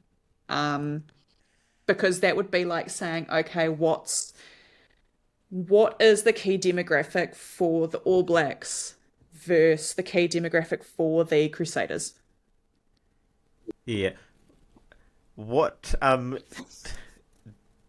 in your stuff you put together, do you show people how to find their demographics through their social media? It is part of it. Oh yeah, Um, no, no, all good. Yeah, because I was just thinking um, some people probably wouldn't even know how to find that information. Maybe. no, I mean, and a lot of people as well. I highly recommend using Meta Business Suite, and that is where you will find all your key insights, and you don't have to pay for it. It's all under there, and that's where you'll find your demographic, how many views you're getting for your followers and your non-followers, your peak times as well. So you'll find where your followers are online the most. Is Generally, Do they Tuesdays. have this on? Just trying to think. Is this only like computer based, or do they have a No, they're a mobile Meta app. Business Suite on app as Yeah. well? Yeah, so you can just Nice. download the app from your app store. Yeah. Um, and it's really good because you can hook up both your Facebook and your Instagram page. So you Yeah. post once and it cross posts. So you post on both platforms at once, which is great. And the other thing too is if you use desktop, unfortunately the app doesn't do this, but if you cross post on both Instagram and Facebook, but you want the Instagram caption to be slightly different to your Facebook one, you can toggle it so that you can have two different captions and you can edit them both and they won't alter each other. I was only asking because I would hazard a guess that there's a few car enthusiasts that there would be no way that they're logging on a No, computer, and they're no. definitely using Yeah. an app. Yes. No, there's definitely an app for it. And that has all of your availability on there for your insights, as they call it.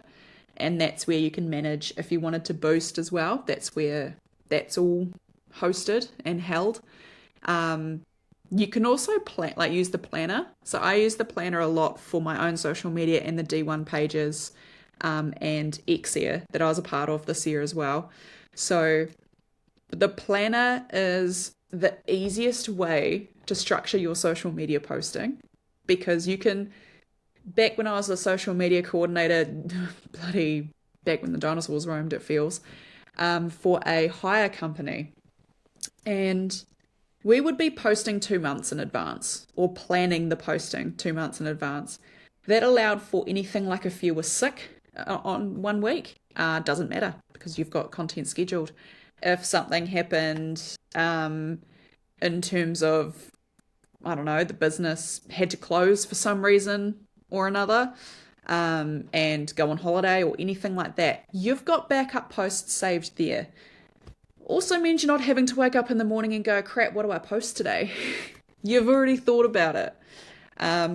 Go through, schedule your posts. Don't post, I mean, you don't have to post every single day.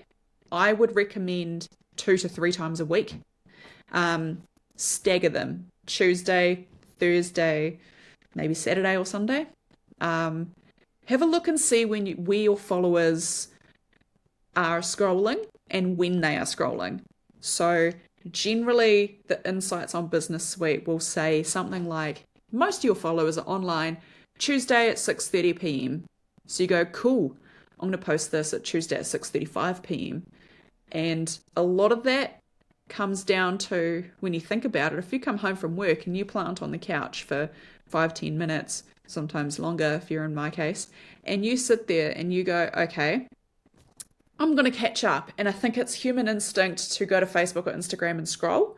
So when people get home from work, when people are having their smoko breaks, so 9:30, 10, 10:30 in the mornings during the weekday, and when people are having breakfast, or when they have just woken up, and they're quickly catching up on notifications on their phone.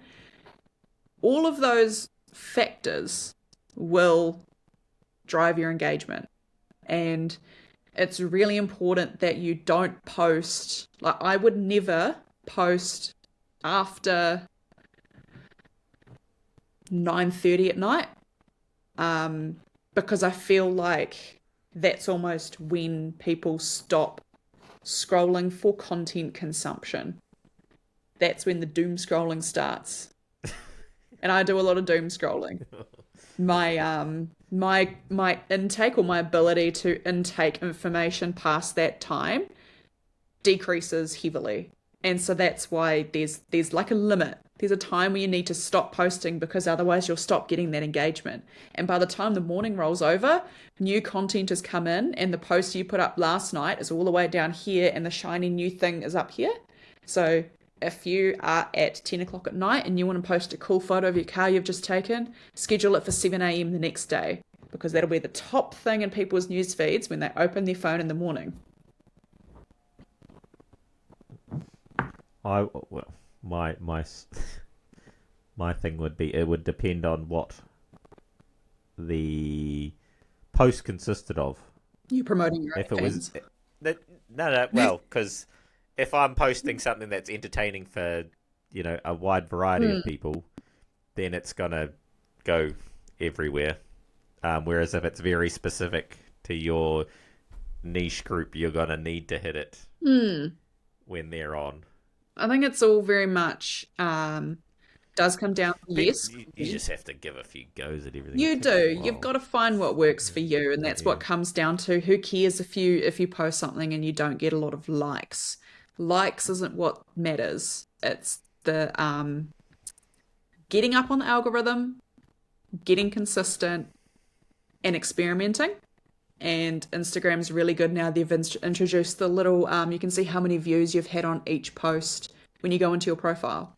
So you can actually go through it. And I was doing it today on my own business page, and I was going through and saying, cool, I've got 2,000 views here, 100 there, 50 there, 6,000 there. Look at that and go, okay, what's got the big views and why? Leverage off that, use that again. That's your trial and error. Algorithms and people like faces. So that's one thing I've got to start doing a lot more, time lapses. Human interaction. You can post, like for myself, a lot of my content will be the work that I produce. However, I've also got to include me in that, because the algorithm, especially on Instagram, likes to see a human face. So, and that's a lot of what I've found. A lot of the content on my own page that involves someone's face, whether it's me or a driver or anything like that, gets double the amount of views as a Facebook tile with a design tip on it.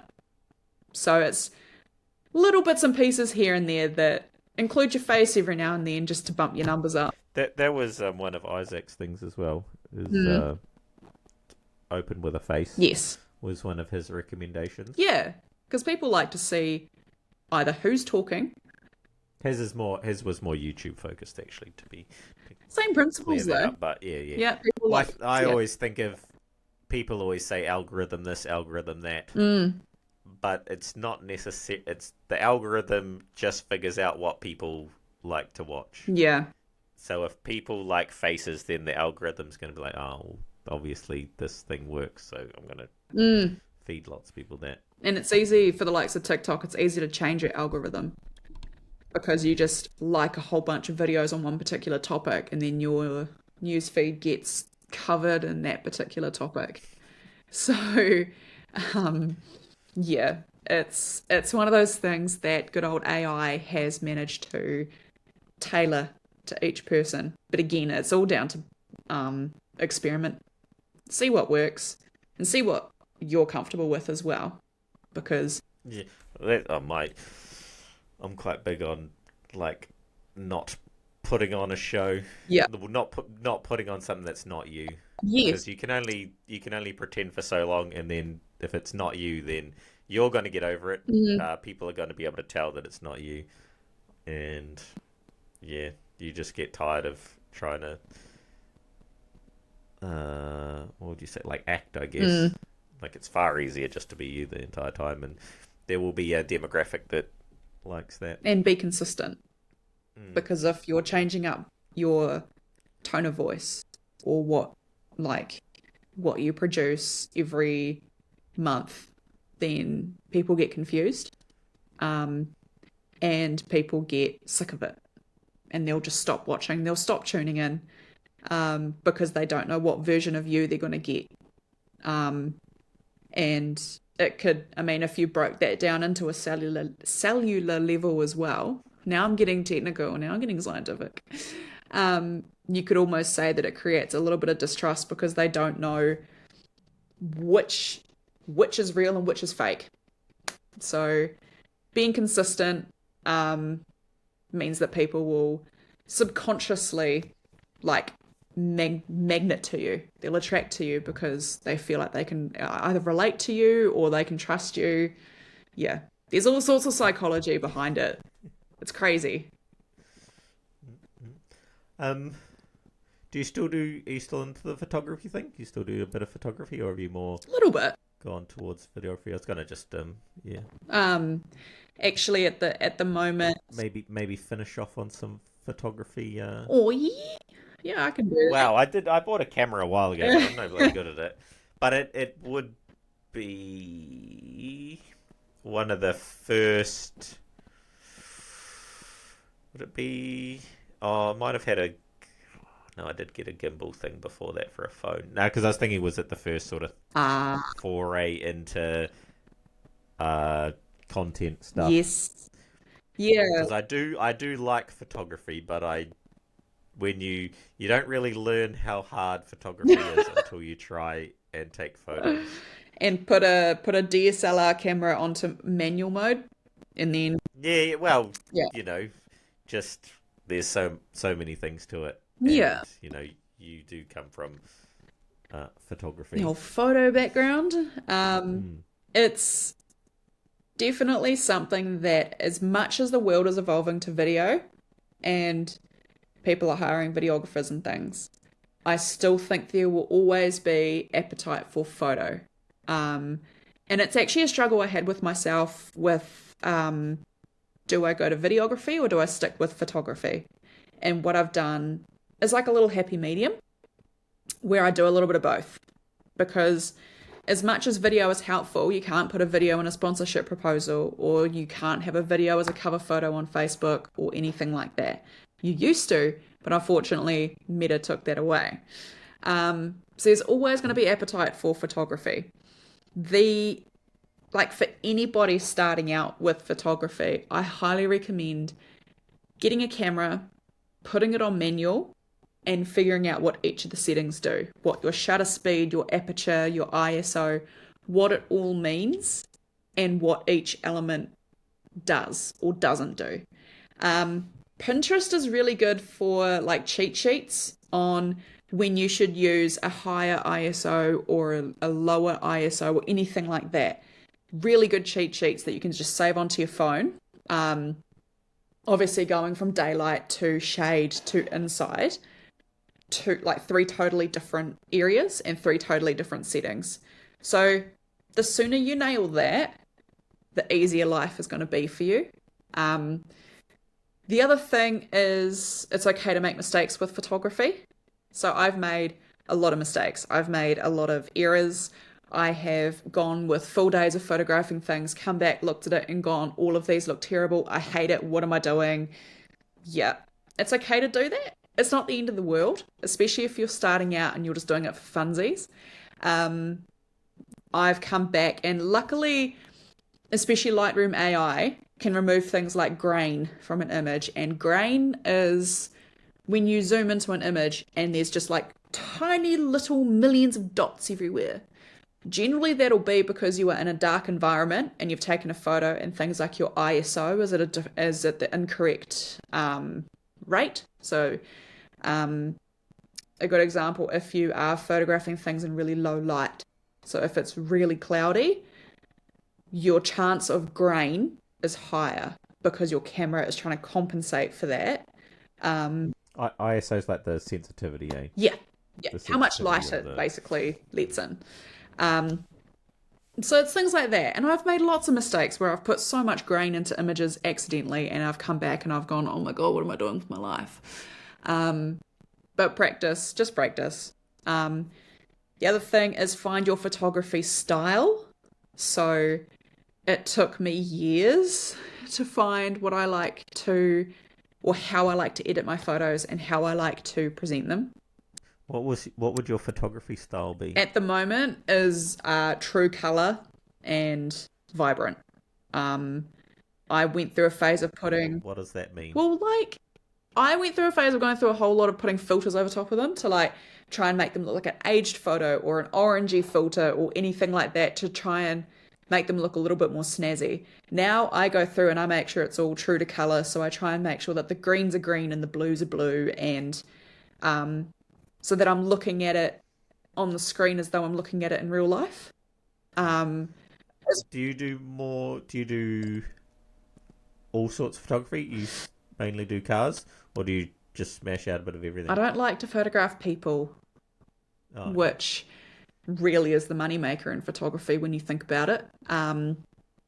I I just can't nail it, and it's just not my niche. At least with cars, you can spend as much time as you need, and you can work around the car to get the angles.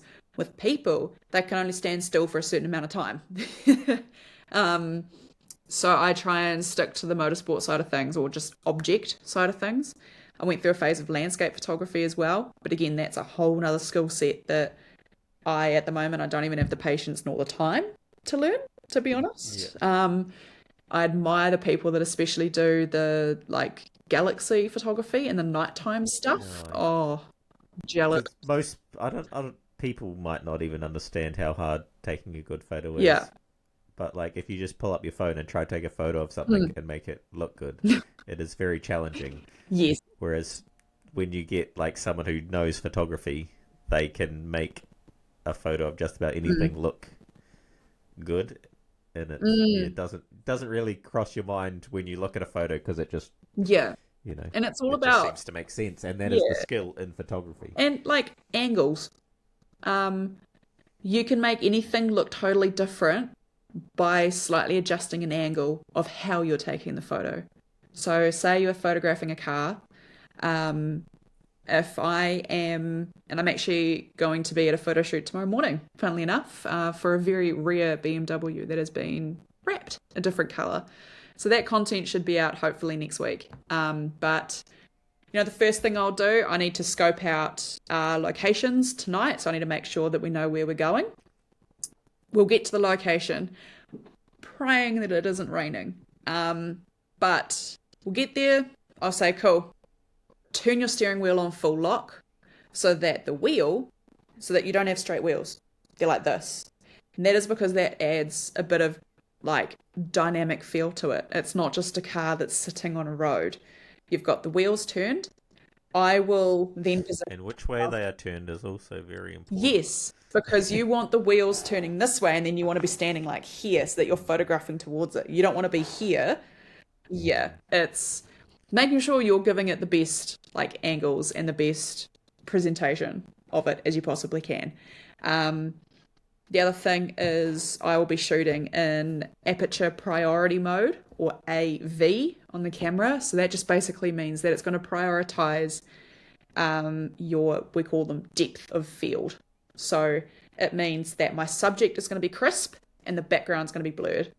And that's going to create again, just a bit of a dynamic and 3D feel to that image, rather than the entire image being crisp and sharp. By having the different almost layers of blur and crisp, you're instantly creating a bit of like, you're going to draw the person's eye to your area of focus while they sit there and, I don't know if you've ever looked at an image and gone, I love that image. If you sit there and you break down the reasons why you love it, is it because of the thing in the photo? Or is it because, I don't know, the background's blurred so it's not distracting? You've got the color is a certain way, the mood of the photo is making you feel a certain way. It's all so psychological. And once you break it down to a granular level, you'll find that there'll be a reason why you like it, and it won't be for what you think it is. It won't be because of the car, it'll be because of how it's making you feel. Did they teach photography in your thing, or have you learnt what you have done? Is this another YouTube Yeah, deep rabbit hole? yes. Shout out to YouTube. Well, actually, it's a shout out to Danny Wood, funnily enough. Oh, yeah. Yeah, yeah, so he was my mentor. Back in the day with the old choice events and all the rest of it, it used to be myself, Danny, and Isaac, who we had a little group chat going on, and Danny was he taught me a lot. I actually bought his old camera setup as well, so his camera and his big lens. Unfortunately, my house was broken into, and that was something that they stole, so I had to start again. But he taught me how to how to pan, and panning is when you see a photo of motorsport. The background's super, super, super blurred, and the car is super, super, super crisp. People really good at that include Mossy, so shots by Mossy or snaps by Mossy. He is fantastic at panning. Everything is so creamy, and I love a creamy pan. And oh God, Leighton, I know. jeez. Um, but no, I that style of photography, essentially what happens is your shutter speed, you lower that. So the rate at what the camera is taking the photo is very slow. So high is like 8, 9, 11 hundredths of a second. Like it's super quick. It's super quick. You go down towards the 80, 60, 40, sometimes even lower, like 1/5 or anything like that. It's taking it at an 80th of a second, 60th of a second, 40th of a second. So it's getting slower and slower and slower, which means that you need to plant yourself, like plant your feet and your entire body, and your hands need to hold your camera and not shake. So you car's over here, you focus on that car, and you need to try and move as smoothly as you can, tracking the car with no like shaking or anything for that car to be crisp and your background to be blurry. For every 100 shots that you take, you might get one that might be usable.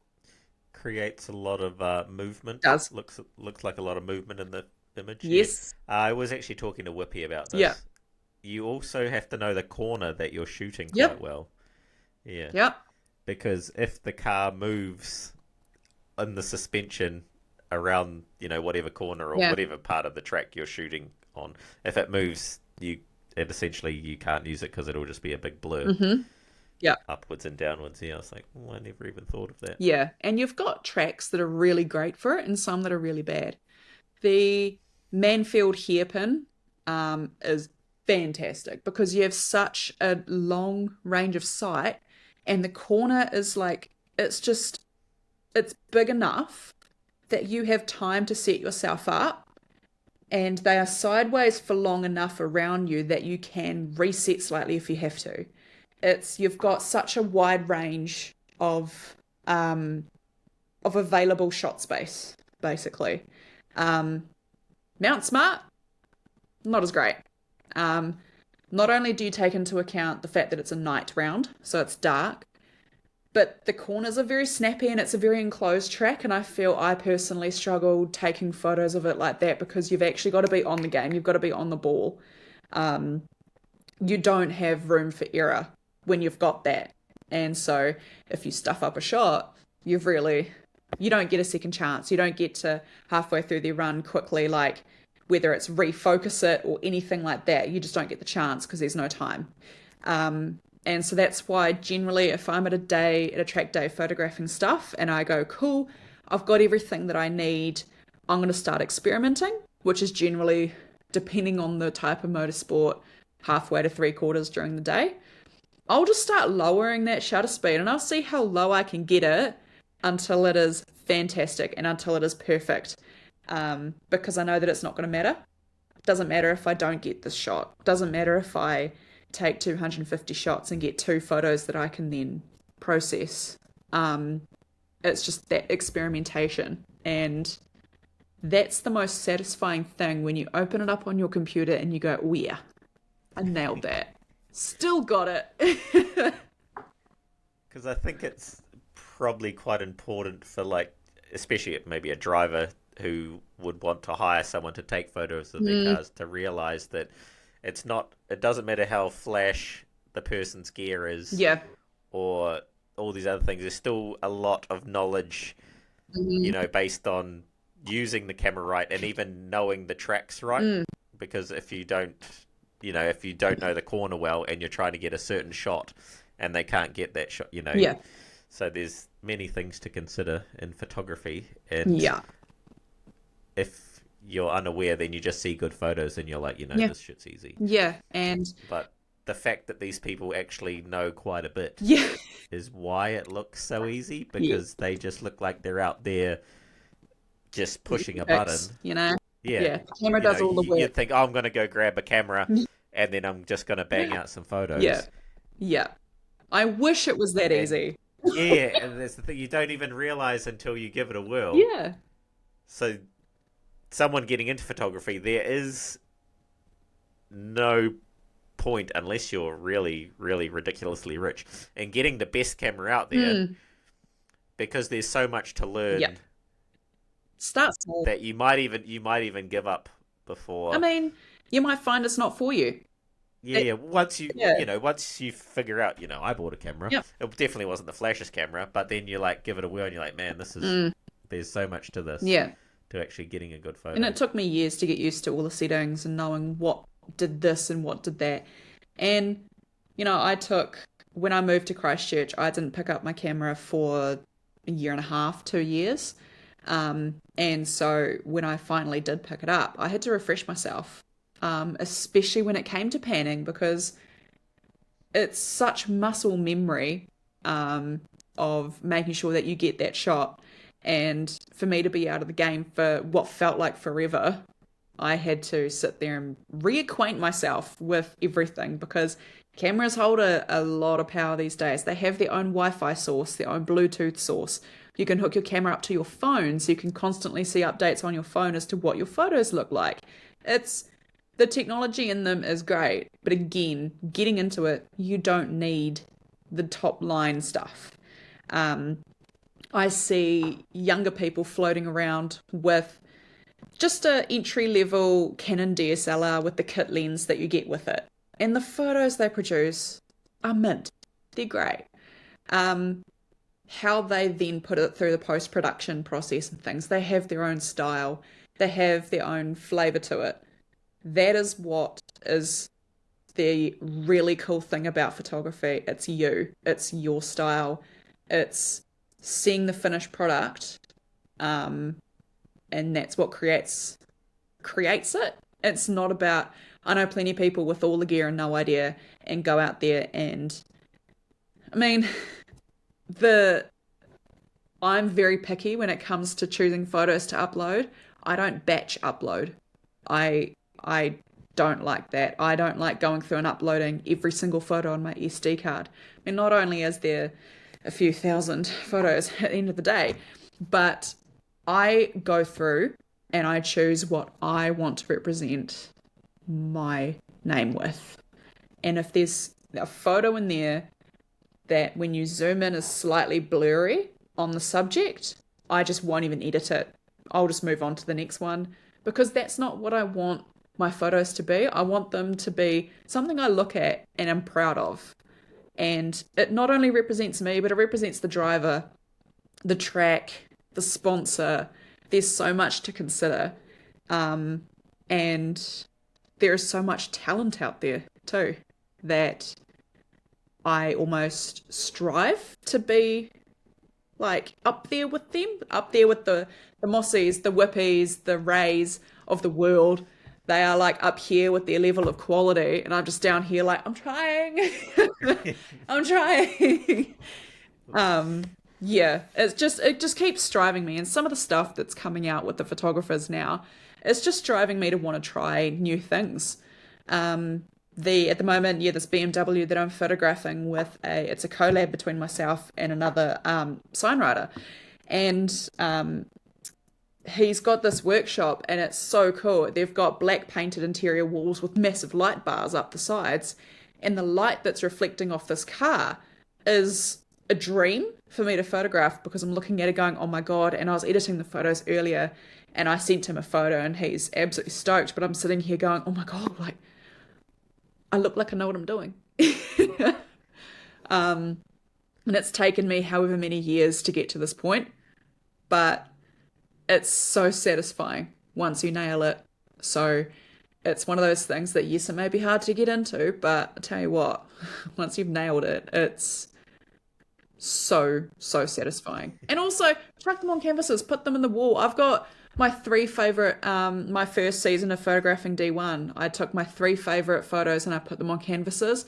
They're still like sitting on my wall. And I still look at them and go, damn, like that's a good photo, I must say. So, yeah. I have I have zero printed photos of any of my cars. Oh, it's great. I love doing that. I've got two photos sitting above my TV on a canvas that I took, and I mean, one's of cherry blossoms and one of mountains, but it's still something that I can sit there and say, I took that, I created that. And it's also a really good mental health reminder to sit there and be like, yes, I achieved something, I can do it. Little motivational Friday. Yeah, thank you, Megs. Well, I will let you go out partying now. Oh, yeah.